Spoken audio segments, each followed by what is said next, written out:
n'Imana Data n'ubusabane n'umuriro mutagatifu bihorane namwe.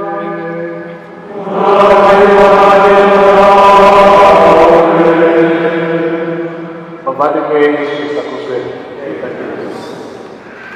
Kuri iki cyumweru muri Kiliziya isi yose turahimbaza umunsi mukuru wa Yesu aturwa mu ngoro y'Imana.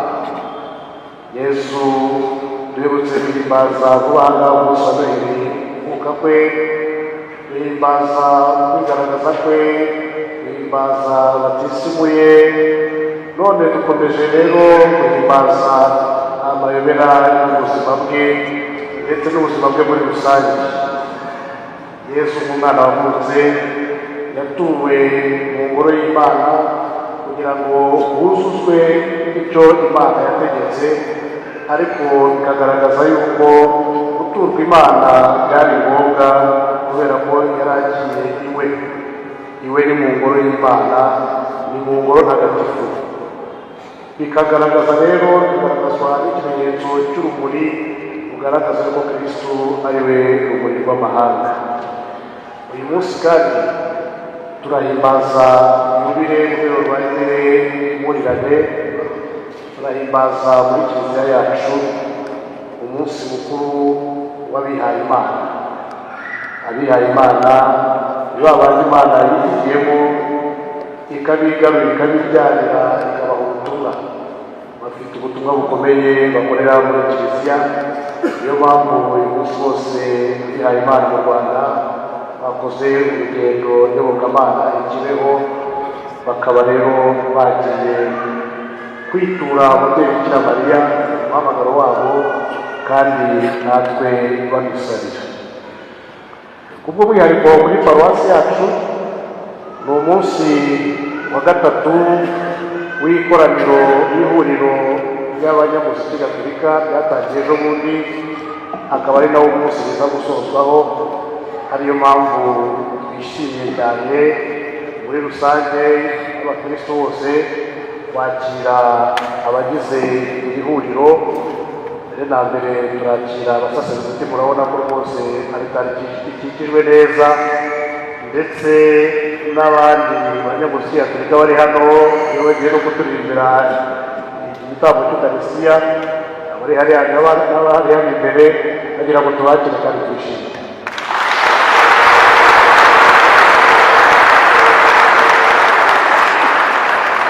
Baraza no kugira umwanya wo kutubwira ijambo rijyanye n'ubutumwa bwabo.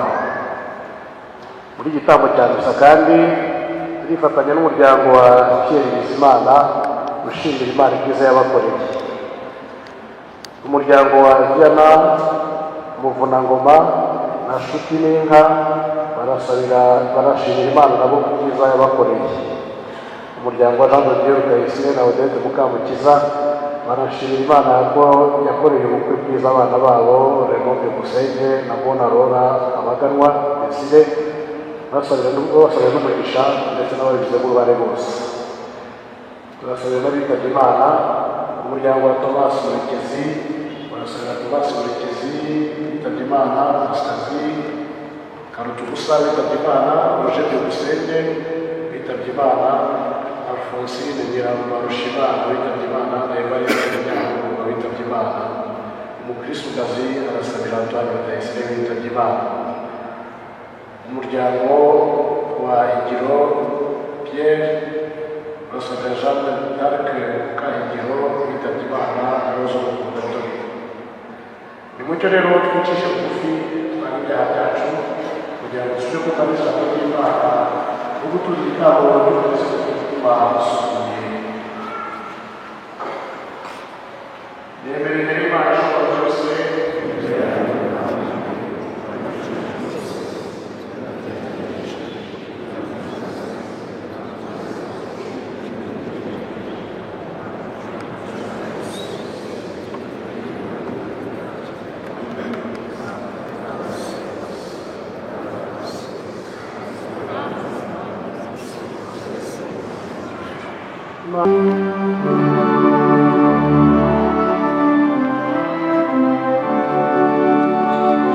Thank you.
kumana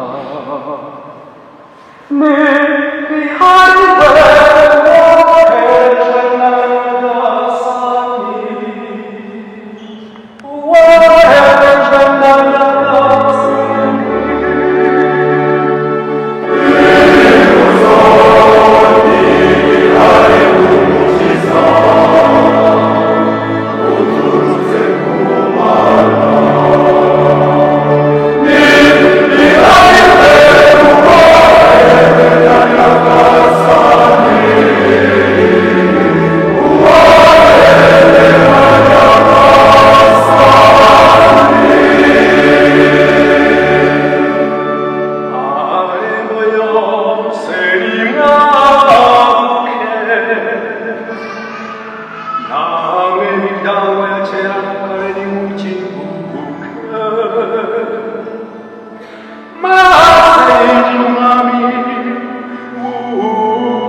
isomo ry'imibare yandikiwe Abahebureyi naho ubumwe kugira ngo mu rupfu rwe atsiratizwe umugenga warwo wari we Sekibi, maze abahohera batinyaga urupfu rubabuza mu bucakara igihe cy'ubuzima bwabo bwose. Koko ntiyaje atabaye abamarayika, ahubwo yaje atabaye nk'umuntu wa Aburahamu.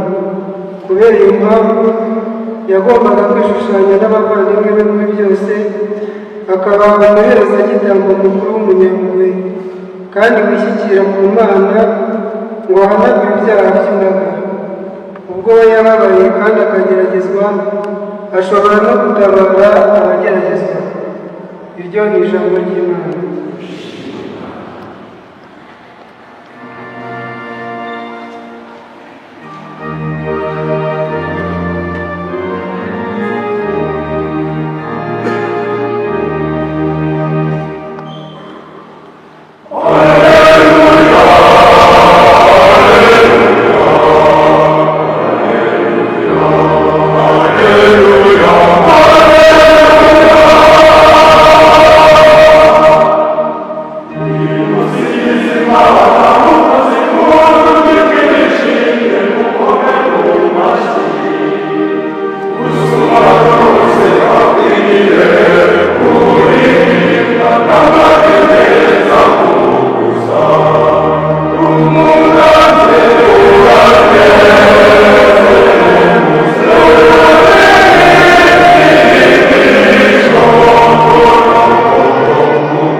muri icyo gihe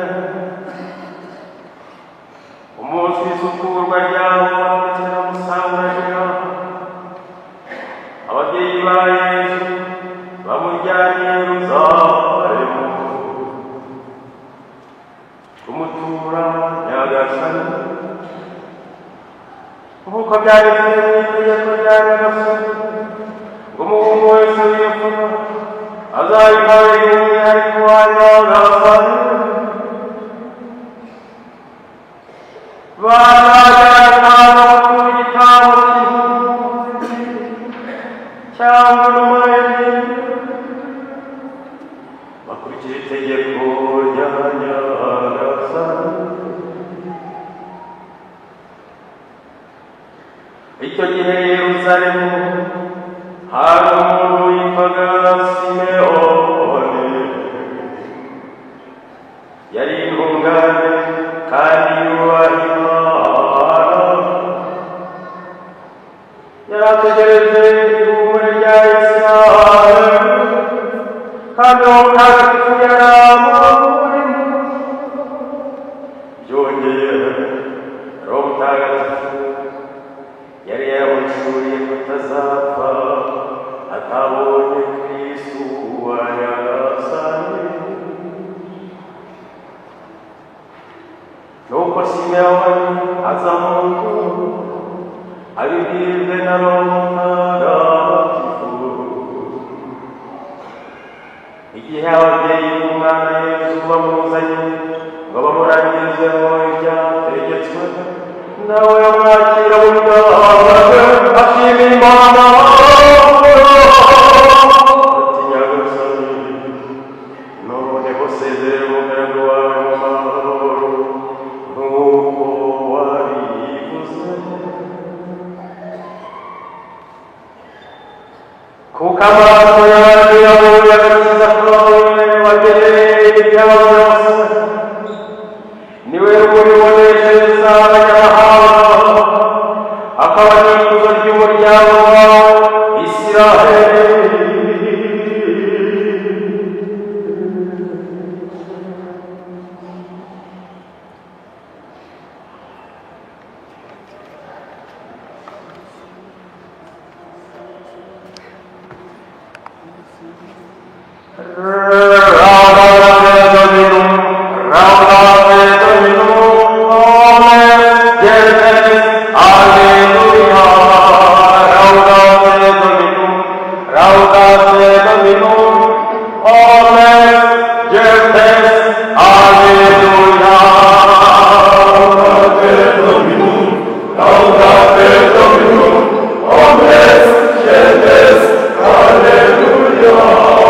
Laudate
na Yesu Kristo aturwa Imana mu ihekaru mu ngoro ya Nyagasani.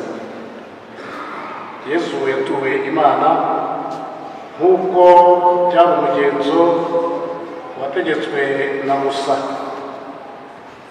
Tumaze iminsi 40 duhimbaje umunsi mukuru wo kuvuka kwa Nyagasani Yesu Kristo. Nyuma y'iminsi 40 rero umwana wese agomba guturwa Imana, akagomba gusukurwa. Nyina wamubyaye nawe yaragize igihe cy'iminsi 33 yo gusukurwa nyuma yo kubyara. Yesu Kristo rero yatuwe koko mu ngoro ya Nyagasani, aturwa Imana nk'uko abana bose b'imfura b'abahungu bagombaga kwegurirwa Imana. Ababyeyi be ntabwo bagiye kure y'umugenzo y'itegeko ryari rihari ryategetswe na Musa yuko abana bose baturwa Imana. W'abantu basanzwe bemera Imana kandi nawe yigeze na rimwe yihunza uko kwemera nk'uko tubibona ababyeyi be babikoraga nawe batamusize. Yatuwe Imana mu ngoro. Iyo ngoro yagombaga guhora isukuwe igihe cyose nk'uko twabyumvise mu isomo rya mbere, aho umuhanuzi Malakiya avuga ukuntu Imana izaza gusukura umunsi wayo, ikaza gusukura ingoro yo ubwayo. Umuhanuzi Malakiya yabyanditse mu myaka 450 mbere yo kuvuka kwa Yesu Kristo, igihe umuryango w'Imana wari warajyanye mu bunyago ariko waravuyeyo, baramaze no kubaka ingoro yabo, ariko nyuma y'igihe gitoya ukwemera kwabo gutangira gusubira inyuma, batangira kutongera kwitabira iby'Imana, ndetse ntibyagarukira ku bantu basanzwe gusa, ahubwo n'abaherezabitambo babo ntibongera gukora ibijyanye no gutagatifuza iyo mbaga y'Imana.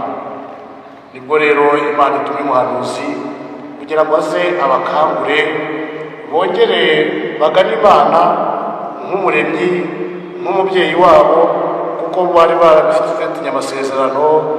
Imana ivuga iti nzababera umubyeyi namwe mumbere abana. Kuba abana b'Imana rero byasaga birimo genda bikendera. Niyo mpamvu umuhanuzi Malakiya avuga ko Imana ubwayo izaza gusukura iyo ngoro. Iyo ngoro rero abakristo bavandimwe, natwe tugira ingoro tubarizwamo, ko duhurira n'Imana, ariko iyo ngoro ishobora kuba nawe ubwawe, kuko imibiri yacu ari ingoro y'Imana nk'uko Roho Mutagatifu abitwibutsa. Iyo ngoro ushobora gusanga natwe itubwira ko natwe Imana hari igihe izaza kudusukura. Ariko mbere y'uko tugera aho ngaho, igihe twumvise ubutumwa bw'umuhanuzi Malakiya, natwe ni umwanya wo kwisukura mbere y'uko Imana ubwayo zikatugeraho, kandi tukisukurira mu Mana, kuko ubwo yaturemye muri n'igiterana tubana nayo. Twumvise rero guturwa Yesu Kristo mu ngoro iragarutse, ko bitari umugenzo gusa, ahubwo cyari igikorwa gihurirwaho n'Imana n'abantu ubwabo.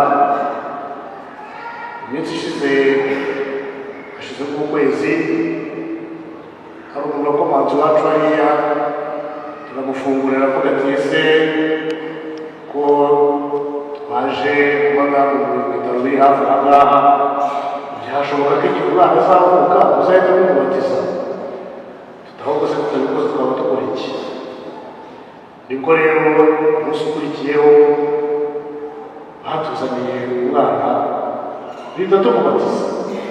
Aravuga ati ntabwo nava mu bitaro ujyana umwana mu rugo ataraturwa Imana, muri iyi ngoro twicaye aha ngaha. Urumva rero umuntu wacengewe n'ubwo gusukurwa, umuntu wumvise neza agaciro k'abatisimu icyo ari cyo, avuga ati ntabwo najyana umwana utabatije. ibyo rero byatumye uyu munsi mukuru duhimbaza natumye ntekereza kuri uwo muntu sinawe wenyine na mbere yaho hari haje abandi babiri twebwe rero ugasanga hari igihe dutegereza amezi 10 imyaka 2 3 4 5 6 7 oya ko ntabwo turabona mikoro ntabwo mikoro y'abatiza ntabwo mikoro aratubisakramento bigira agaciro kandi amikoro mbona ari iminsi mikuru ni byiza rwose iminsi mikuru ariko usubira ko wabatirishije akiva ku bitaro gusa utabaye cyangwa se utazaba hagati cyangwa tujyana abana bacu mu ngorane gasiri tubajyana tubature imana bakiri batoya abandi bati nta mwana twabajyana n'uburenganzira bwe uburenganzira bwa muntu agomba guhita bigira ashaka abantu baho ngaho yamukoresha ishaka oya tumenye gutura abana bacu mu ngoro y'imana tubaha imana ibijyanye hakiri kare ikimara kubarema ibagira abana kugira ngo bakurire mu byiza by'imana bakure n'abana b'imana uko bikwiye nicyo kintu cya mbere gikomeye cyane twumvise kandi ukuntu abantu bagiye baza mu ngoro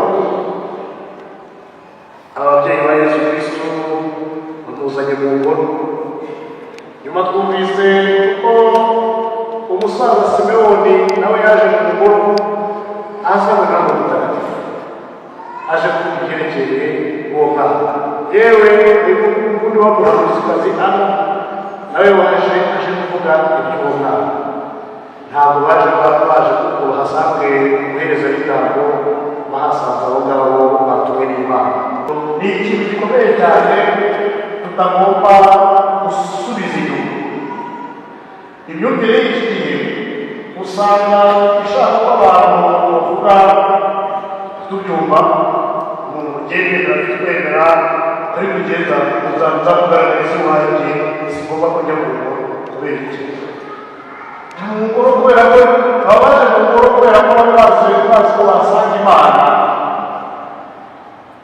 hari uburyo bwishyuye gukora ibyo minsi yashize rero eklesiya ni ihuriro tugira umuryango w'imana kiliziya abo uko turi kumwe kwemera kugaragariza turi kumwe n'abandi byiza uba ufite ariko imana iratubwira kugira ngo itubwirire hamwe n'ijambo ryayo itugaburire uzacu mu ijambo ryayo kandi inaduhaze mu binyamaraso bya yesu kristo duhazwa kuri izo alitari zombi alitari y'ijambo na alitari y'umubiri n'amaraso bya yesu kristo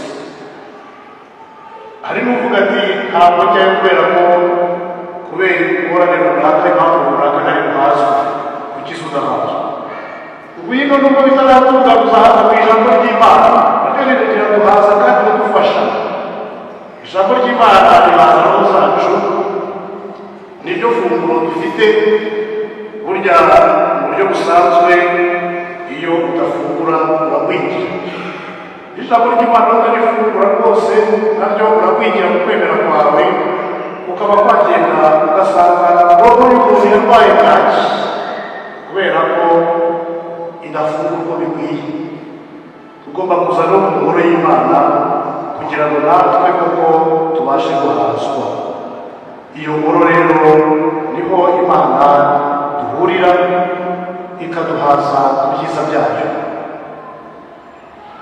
aba bakambi baje muri iyi ngoro baje guhabwa ibya yesu kristo batwibutsa uruhare rw'abantu bakuru kuva mu myaka ishize papa francisco yatwibukije ko tutagomba kwirengagiza abakuze twebwe hano tubita abantu bo ku masoko tutagomba kubirengagiza baje rero bafite ijambo rikomeye kandi baza baje guhagarara ku jambo kabo birashimishije kureba abo umusaza n'umukecuru bafite imvi bagenda bunamye bakaza guhagarara ako gahinja icyo ni ikintu cyiza cyane tubakureho ikirere hano iwacu cyane cyane mu mijyi aha iwacu usanga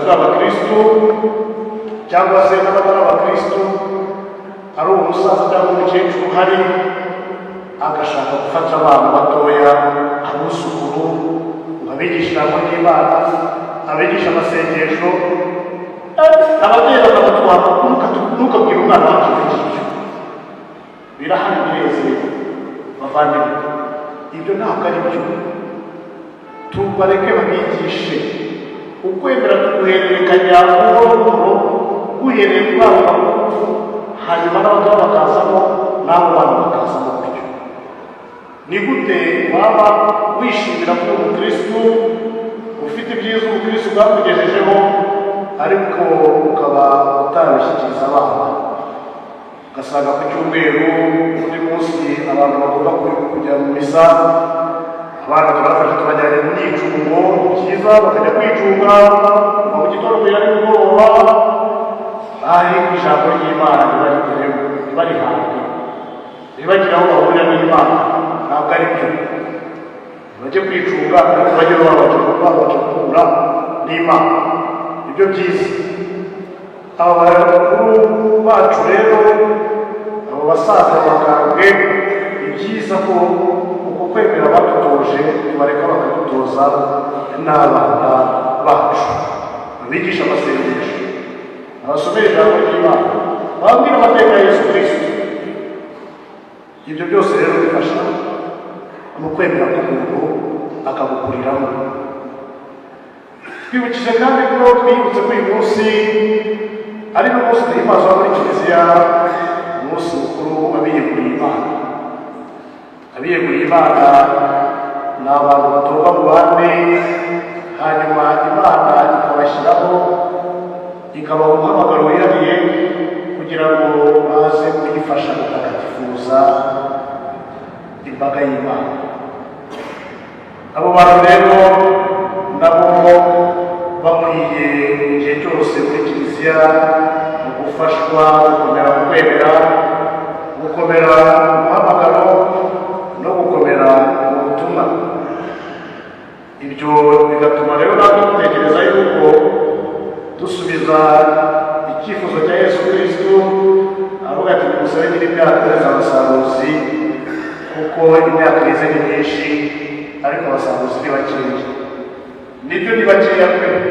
iryo sengesho tujye turihoraho turihozaho ari ukugira ngo Imana ikomeze dutoremo abana bayo bagenda bakayiyegurira burundu ariko natwe twibutse n'abandi dushishikariza n'abatoya nabo kumva umuhamagaro ntitukabace intege hari igihe twumva ari byiza yuko tugira abapadiri benshi tugira abafureri benshi tugira ababikira benshi tukumva ari byiza cyane ariko tukumva ko byaba byiza kurushaho ari umwana w'umuntu ugiye uwanjye utari ngoya runaka uw'abandi rero bireba ibyo byiza njye ntabwo bireba hoya twese biratureba umwana wawe murebe ku gikristu umwibutse ko umuhamagaro urimo hanyuma ijwi ry'Imana nawe azajye muri abo bagomba kw'Imana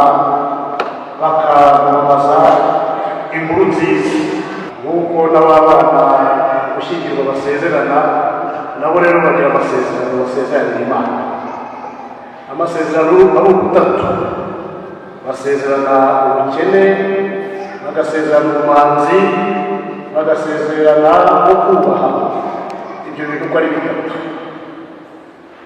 ibyo rero uko ari bitatu binyuranye n'imyumvire y'isi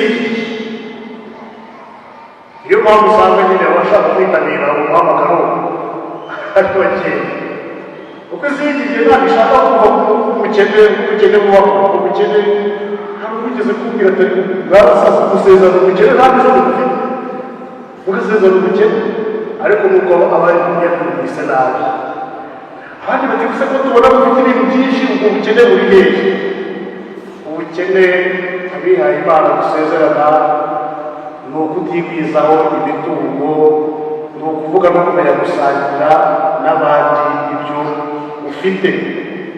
Ntabwo uzasanga uwihaye Imana yihisheho imitungo avuga ati ni iyanjye, we usanga yongera yamubereye n'ikigirwamana, ahubwo ubwo bukire buzaba ari ubukire busanzwe n'abandi.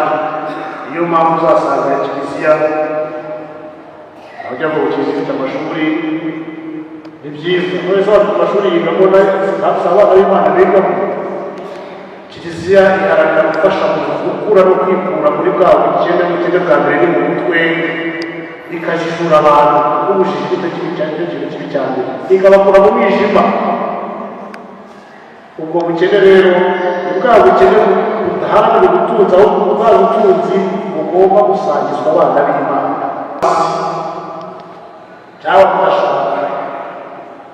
Ubwo bumanzi ni bwa bundi bukura umuntu bukamukura kwiyumva ko yifite urukundo rwe, kandi urukundo rwe rugomba kwimarira kwibumira mu muntu runaka, ahubwo akegura umutima we abantu bose. Abandi bakavuga byemera isi ntagira n'urukundo bihagije, nawe tugiye kwanga kubyara. Oya, uwasezeranye ubumanzi aba ari umubyeyi w'abana bose, aba ari umubyeyi w'abantu bose. Ubwo bwa bumanzi urukundo rwe ntabwo rwirundurira ku muntu umwe cyangwa ku bantu bakeya mu muryango mutoya, ni rwa rukundo rwakira abantu bose. Ubwo rero bwa bumanzi umutima umuntu agomba kuba afite mu mutima we, umutima wegukiye Imana n'abana bayo, ubwo bwa bumanzi. Bagasezerana kandi kumvira no kubaha. Uti ni gute umuntu afata uburenganzira bwe ntabukoreshe uko ashaka, kuko isi y'iki gihe ishaka ko ukora icyo nshaka, ukora icyo nshaka nawe ukora icyo ushaka, akazi kawe. Uburenganzira bwanjye, uburenganzira bw'abana, uburenganzira bw'abagabo, uburenganzira bw'urubyiruko, uburenganzira bw'abagore. Isi y'iki gihe ishaka kumva uburenganzira bwo gukora icyo ushaka. Oya, ntabwo ari byo, ntabwo ari ukugira ibyigenge. Icyo Imana rero iha abihaye Imana ni ukumenya kubaha amategeko y'Imana, kubaha ugushaka kw'Imana binyujijwe mu abakuru b'uwo muryango, kubaha icyo amubwiye, kubaha itegeko, kubaha ko yakwigurwa akavanwa ahandi akajya ahandi. Usanga rero rimwe na rimwe hari igihe abakristu cyangwa se n'abandi bantu dushobora kubera abihaye Imana ibigusha. Padiri wacu uramusegereye kujyana hariya kubera ikintu n'utwaye twari tumaze kumenyana tugejeje kuba tugeze ahantu heza, n'ahandi hagereraho abakora ibyo byiza, n'undi uzaza abazaza kumeza ibyo byiza. Twari dufite rwose umuyobozi mwiza, none w'ishuri ryacu none bamutwara. Pasiteri wacu yakuye mu buzima none bamutwara. Rimwe na rimwe tukabajya no mu matwi. Oya, niba kubikora ntuzabyemere. Oya, ntabwo ari byo. Umubereye ikigusha yagombye kubwira ati oya n'inyuma ya shitani, kuko ibyo biri ukuvuga ntabwo bijyanye n'icyo Imana ishaka. Tugomba rero gushyigikira abavandimwe bacu kugira ngo igihe cyose babashe gukora ugushaka kw'Imana. Tumve rero icyo Imana itubwira, twinjire mu rumuri rwayo ituma Yesu Kristo uturwa mu buhoro, kandi dusabe Roho Mutagatifu akomeze imitima y'abiyegurira Imana, ikomeze n'ubutumwa bwabo, maze igihe cyose bazakore ugushaka kw'Imana, bakore ikinyuze Imana kandi bakore ikihesha ikuzo. Nyagasani Yesu nabane namwe.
bavandimwe dutura amasengesho yacu imana uyumvanye impuhwe isengesho ry'umukambwe Simewoni.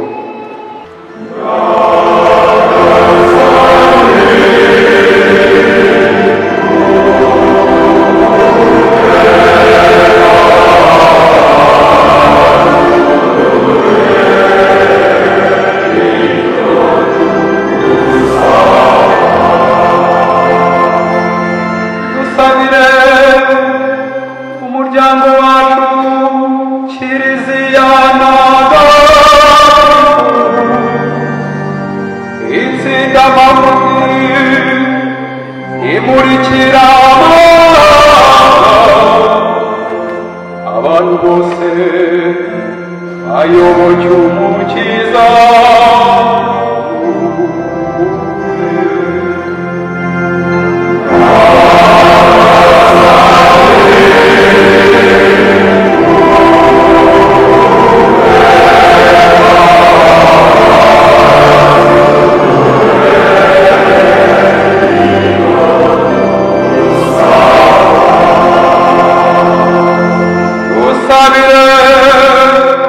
umwepiskopi wacu n'abayobozi bose hamwe n'abakristu bakurikiye inzira imwe baharanire umukiza wa bose.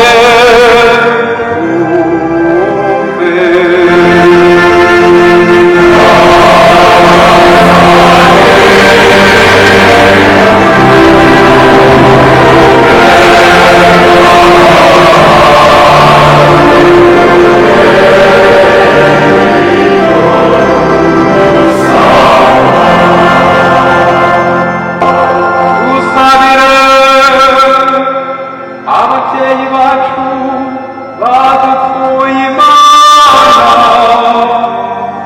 bajyana mu maboko ya nyagasani amaso yabo abona umukiro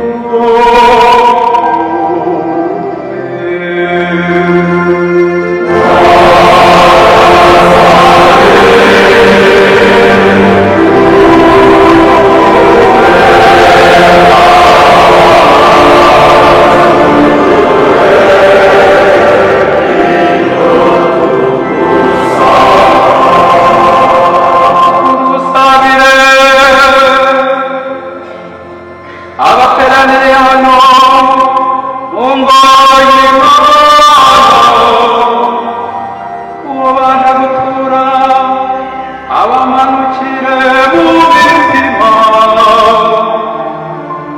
bamuhamye mu magambo yabo no mu bikorwa.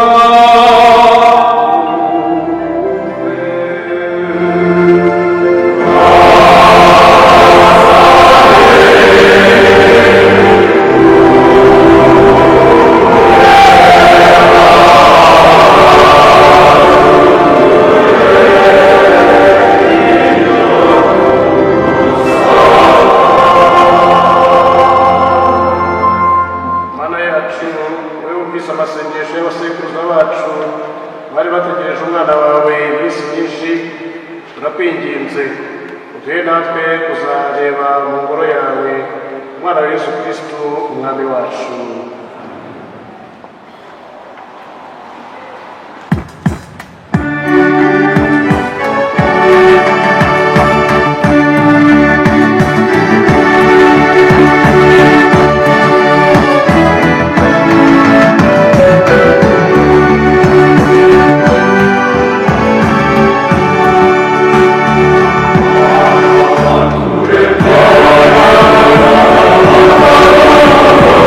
Oh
dusabe nyagasani mana yacu turakwinginze washatse kumana w'ikinege ntabwo itagira intege apereza igitambo kugira ngo isi yose ibone ubugingo nongerwa n'ibituro kizimwereje yasanze n'ibyishimo ubwa yesu kristo umwami wacu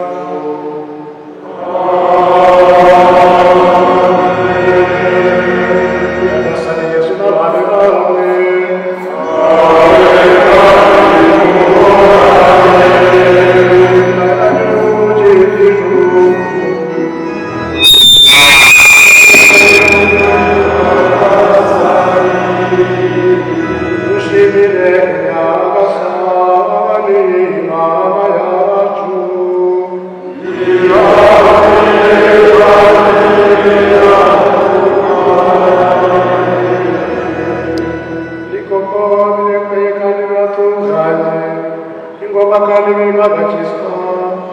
tugushime iteka n'ahantu hose nyagasani daragira umutagatifu kandi ishobora byose ugahora witeka kuko uyu munsi umwana wawe musangiye kubaho ubuziraherezo yakweguriwe mu ngoro yawe ntagatifu maze roho mutagatifu atangaza ko ari ikuzo rya isirayeli akaba n'urumuri rw'amahanga yose nicyo gitumye natwe dusangira twishimiye umukiza waduhaye tukagusingiza n'abamarayika n'abatagatifu twese tuhundahema tuti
bwe atubere umubiri n'amaraso bya Yesu Kristo umwami wacu.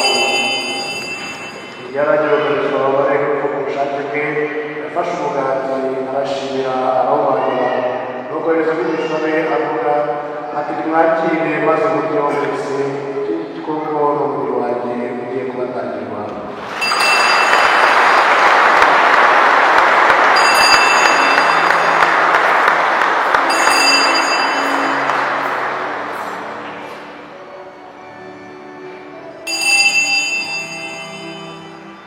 Nk'uko yaramaze kubigenza barangije kurya afata inkongoro nanone arashimira nuko Yesu abigishwa be avuga ati nimwakire maze muryeho mwese iki koko ni inkongoro y'amaraso yanjye y'isezerano rishya kandi rizabaho iteka agiye kumererwa mwebwe n'abandi bose kugira ngo mugire imbabazi z'ibyaha. Ibi mujye mubikora mu rwibutso rwanjye.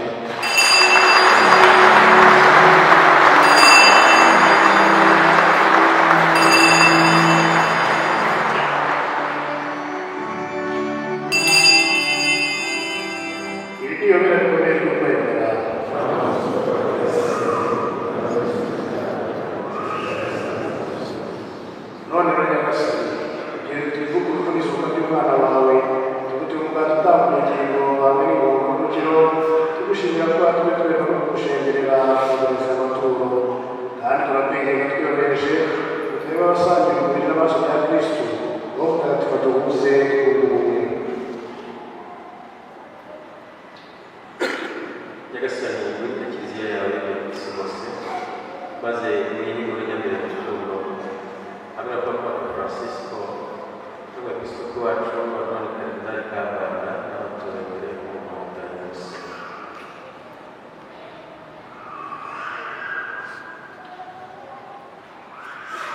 Wibuke Nyagasani abayoboke bawe Tomasi, Pasikaziya, Roger, Alphonsine, Evariste, Antoine na Jean d'Arc wahamagaye kubavana ku isi maze ubonzanire n'umwana mukuru umeze nk'urwe wowe no kumushushanya mu izuka rye.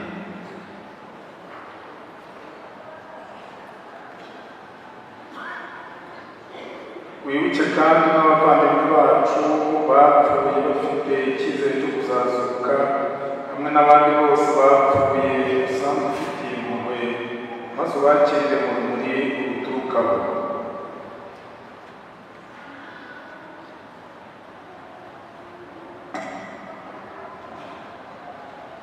turakwinginze ngo natwe twese tugire impuhwe tuzashobore kugira umwanya mu bugingo bw'iteka hamwe na Bikira Mariya umubyeyi muri w'Imana, Yosefu mutagatifu umugabo we, intumwa zawe ntagatifu n'abandi batagatifu bose bakoze ibihe byagiye bisimburana, nuko hamwe nabo tuzagusingiza tukurata kubwa Yesu Kristo umwana wawe.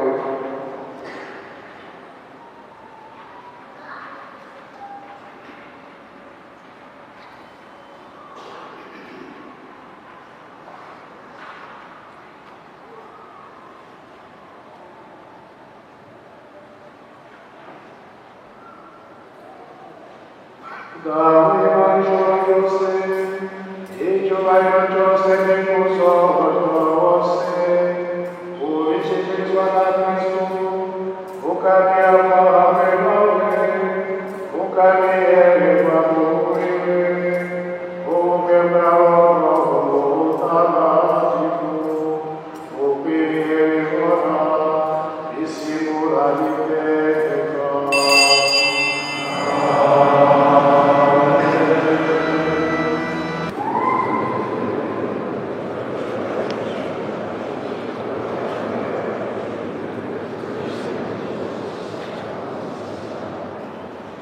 Nyagasani turakwinginze iki byago byose ibihe turimo bisakaze n'amahoro, impuhwe zawe ziturengere zidukize icyaha cyose ziturinde n'amakuba yose igihe twitegereje amizero mahire n'ukuza k'umukiza wacu Yesu Kristo.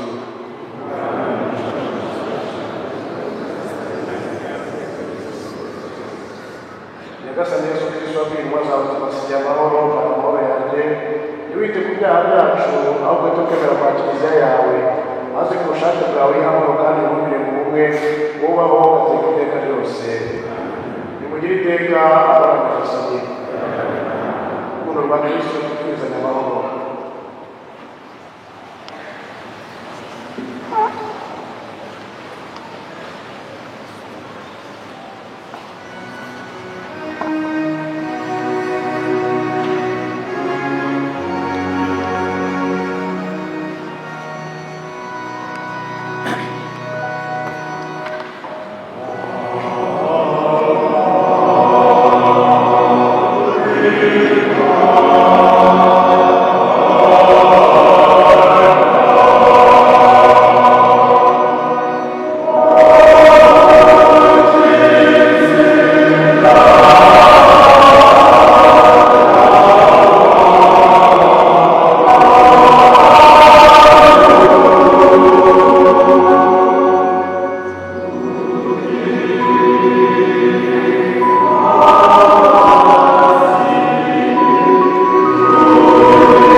kugira amahirwe yo kwakira Kristo mu maboko ye, natwe abari mu rugendo dusanganira Nyagasani uzatugeze mu bugingo bw'iteka bwa Yesu Kristo umwami wacu.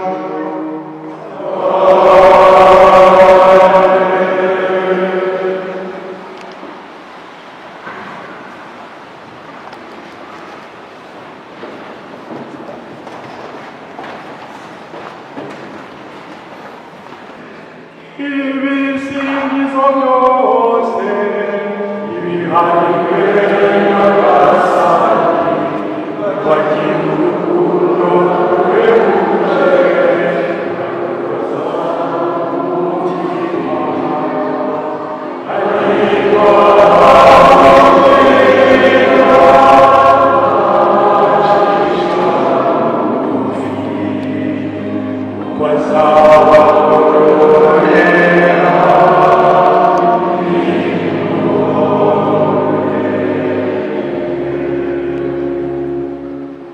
arakoze cyane nyakubahwa padiri mukuru wa paruwasi yacu, paruwasi ya Regina Pacis Remera, kumpa umwanya w'ijambo kugira ngo nze mvuga mu izina ry'abanyamuziki gatolika mpagarariye. Njye nkaba nitwa Eliyazari Ndayisabye, umukristo wo muri paruwasi ya Regina Pacis Remera.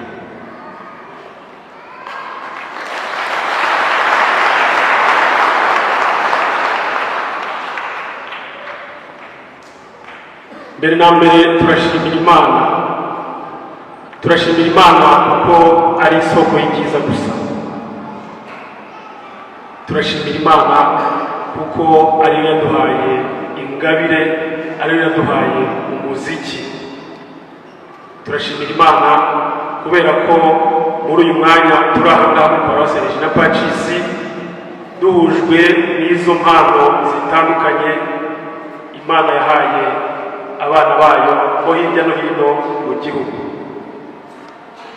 Ihuriro ry'abanyamuziki gatolika mu Rwanda ryatangiye mu mwaka wa 2015, tukajya tugenda tugira inshuro duhura. Ubu tukaba tugeze ku nshuro ya 7. Buri huriro rero riba rifite intego y'uyu mwaka ikaba igira iti twunga ubumwe mu ndirimbo za liturujia. Iyi ntego ikaba yaratekerejwe mu rwego rwo kugira ngo abanyamuziki muri za korale, muri centrale, mu miryango remezo, cyane cyane muri za paruwase no muri diyoseze zose z'igihugu barusheho kunga ubumwe mu ndirimbo, bunga imbaraga, bahuza ibintu, bahuza liturujia uko kiliziya yayigeneye. Nababwira kandi ko dushimiye cyane nyakubahwa padiri mukuru wemeye ko iri huriro ryongera kubera hano kuri inshuro ya 7, bambasaba ngo mushimire.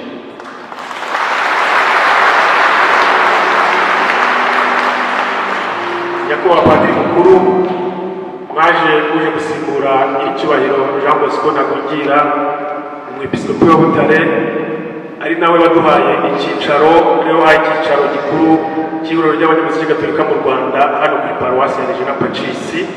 Turabashimira cyane ko mugera ikirenge muke mudufasha kugira ngo ihuriro ry'abanyamuziki gatolika mu Rwanda rikomeze kwaguka kandi rikomeze kugirira akamaro kiliziya. Turashimira cyane nyiricyubahiro Antoine Kardinali Kambanda watwoherereje kuko atabonekaga, akatwoherereza igisonga cye Musenyeri Kazimir kugira ngo aze gutangiza ku mugaragaro iri huriro rya 7. Tubashimire.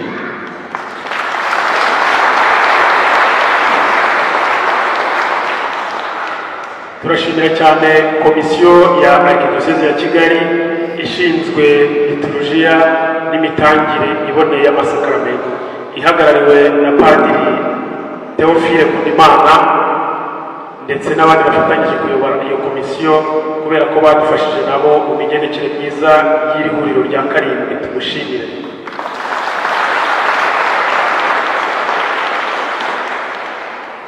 Mumfashe cyane gushimira abapadiri bose baduhaye ibiganiro muri iri huriro, kuko ihuriro riba ari amahugurwa, tukiga tugahuza ibintu byose tugendera ku nyigisho za kiliziya, cyane cyane ko ubundi intego y'ihuriro ry'abanyamuziki ihora igira iti ubumwe bw'abanyamuziki ni isoko y'umuziki unoze.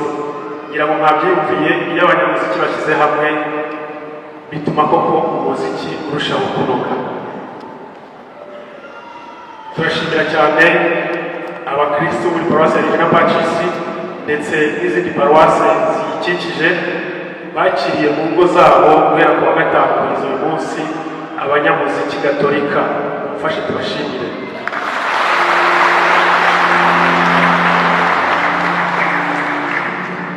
Ibiganiro twagiriye mu ihuriro ry'abanyamuziki n'ibyo biganiro byagiye biba hagati y'abanyamuziki ubwabo ubwacu, ndetse n'ibiganiro byabaye aho twabaga twahuriye n'abakristo muri izo ngo aho twacumbitse, byose bigamije kubaka umuziki wa kiliziya, kunga ubumwe mu ndirimbo za liturujia. Ntabwo twakunga ubumwe mu ndirimbo za liturujia tutifatanyije n'abakristo,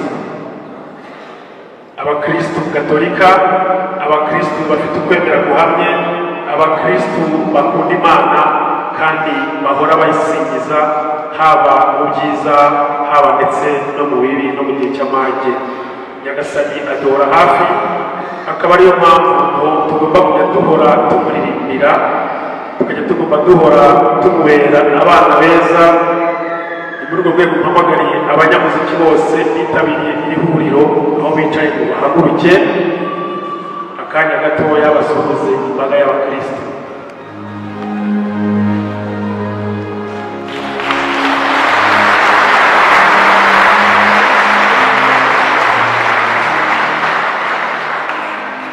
Turabashimiye cyane abanyamuziki mwaturutse muri diyoseze zose z'igihugu. Umuziki wa kiliziya ugomba kugaragaramo abarayiki, ariko cyane cyane n'abapadiri, ndetse harimo n'abihaye Imana, harimo ababikira, harimo abafurere. Ibyo byose ni ibyo kwishimira. Ubutumwa bw'icyubahiro Vincent Habimana, perezida wa komisiyo y'abepiskopi ishinzwe liturujia n'imitangirwe y'amasakaramentu, yageneye kandi yahaye abanyamuziki umunsi w'ejo hano mu ihuriro, yagarutse cyane ku ruhare rw'umuziki muri liturujia.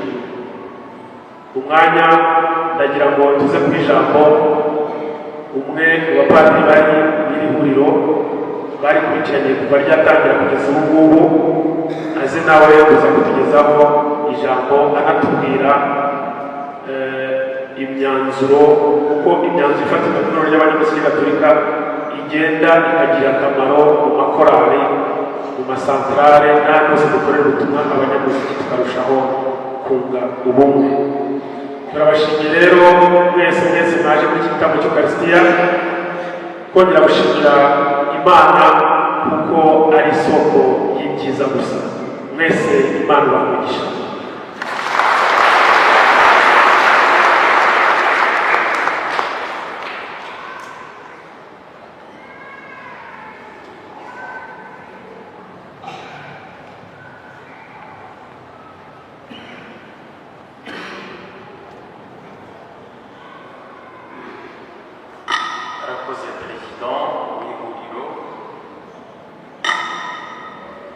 Nitwa Patricia Gashumbujo,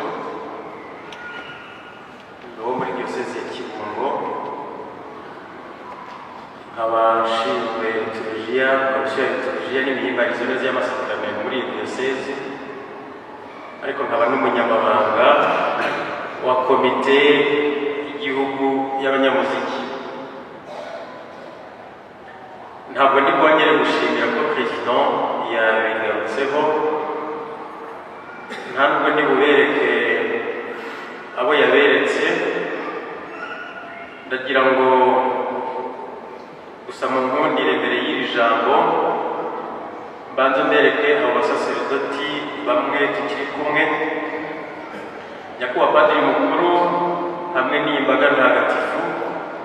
Mu nkundire mbereke padiri Theophile Nkundimana ukurikirana ibikorwa n'inozwa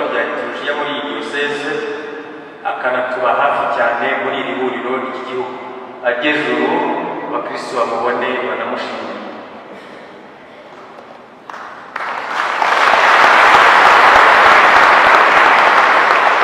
Nabereka Padiri Fodouard waje uhagarariye rimwe mu episkopi wa diyosezi ya Butare, Musenyeri Yohani Bosco Ntabungira, akaba nawe ari umunyamuziki ukurikiranira bya hafi by'ubuhanga kugira ngo agere ubu.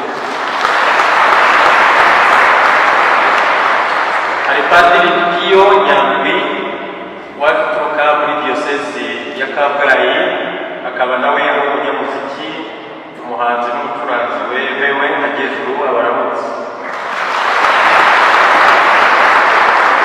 Hari Padiri Sangwa Egide, akaba umupadiri wa diyosezi ya Kibungo, umunyamuziki ariko akaba na doyen w'abanyamuziki, omoniye w'abanyamuziki muri doyenne ya Rusumo.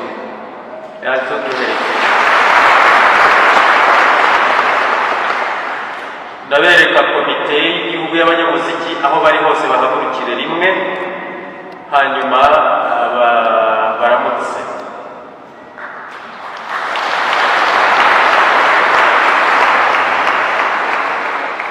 Nyakubahwa Padiri mukuru wa Regina Pacis tumaze gushima, banyakubahwa abasaserdoti mufite komisiyo ya liturujia na muzika mu nshingano z'amadiyoseze,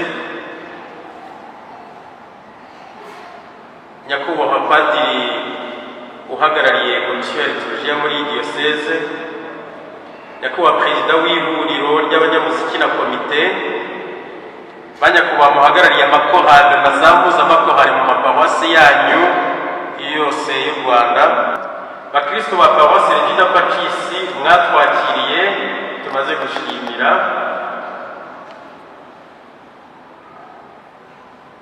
tukaba ndetse twanasangiriye hamwe kwizihiza ibi birori by'umusogongero w'ubukwe bwa Ntama. Bavandimwe mwese mudukurikiye ku bitangazamakuru bya Kiliziya n'iby'abikorera, ntore z'Imana mwese,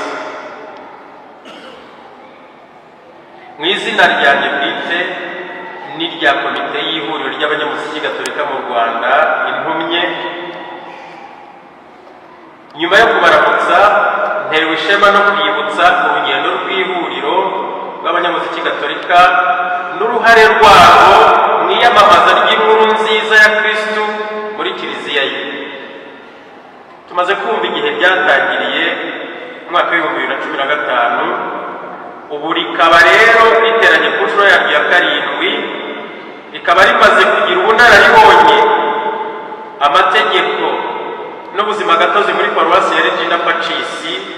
Ubu ngubu aho rifite icyicaro byemewe, rikaba kandi rikibutegereje ku rwego rw'inama y'abepiskopi.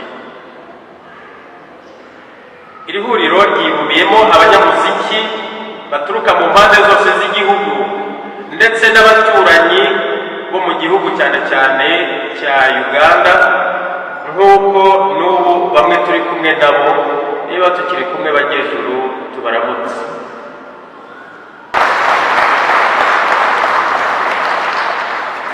Mwarakoze bavandimwe, Kiliziya ni imwe. Muri muzika ya Kiliziya rero ni ubukungu bwisubira, ni inyanja idakama y'ubumenyi, abatungane abayungukira bose mu rukundo, ubwiyoroshye n'ubumenyi bushyitse bufasha kungura abatarenga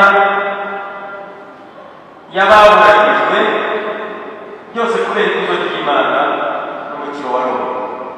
Umusanzu Kiliziya mu byo dushoboye n'uko bishoboka kose muri gahunda ya liturujia na muzika nyobokamana.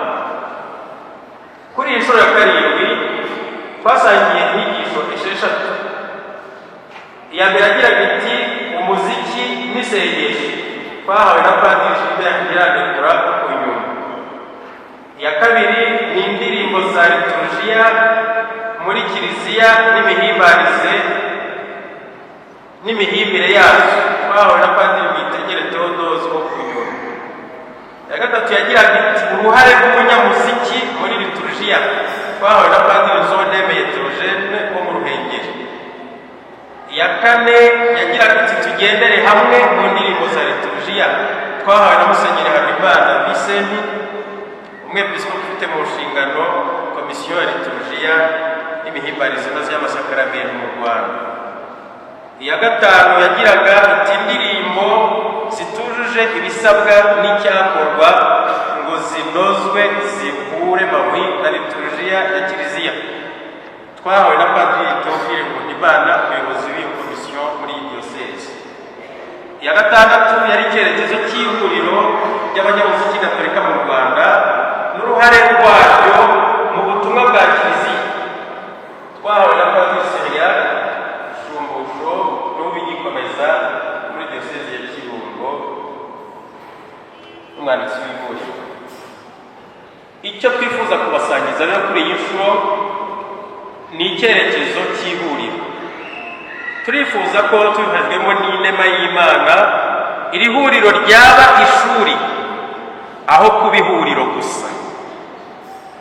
Amasomo atangirwamo akaba ateza imbere ubuhanga, icya mbere mu kuririmba bya gihanga, icya kabiri mu gucuranga bya gihanga, icya gatatu mu guhimbana ubuhanga indirimbo za liturujia izisingiza Imana n'izicengeza ukwemera zikanakugaburira, icya gatanu rikarenga kuba amahugurwa bikaba ihundamuhanga isoko bose baza kuvomamo, mbese ku buryo ryaba n'urugaga rw'ikeburaniro n'inozwa ry'umurongo mu by'indirimbo za liturujia n'izindi zose nyobokamana, byose byubakiye kuri komisiyo y'abepiskopi ishinzwe liturujia n'imihimbarizo inoze y'amasakaramentu nyuma y'uruhushya rwabo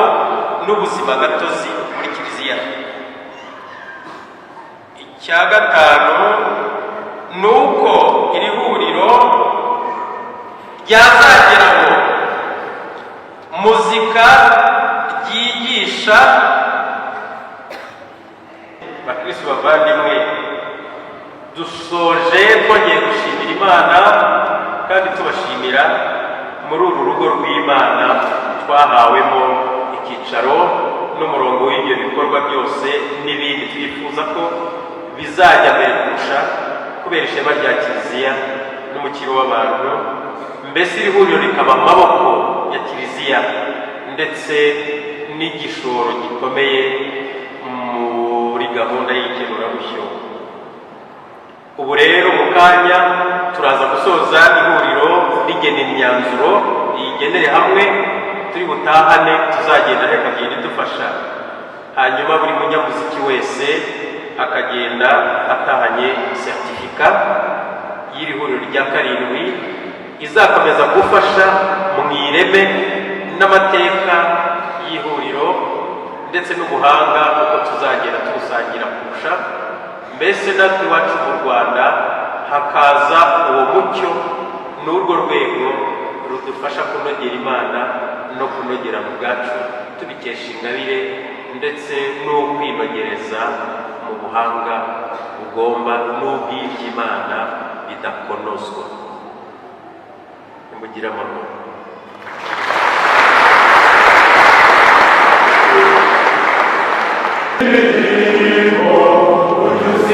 Oh,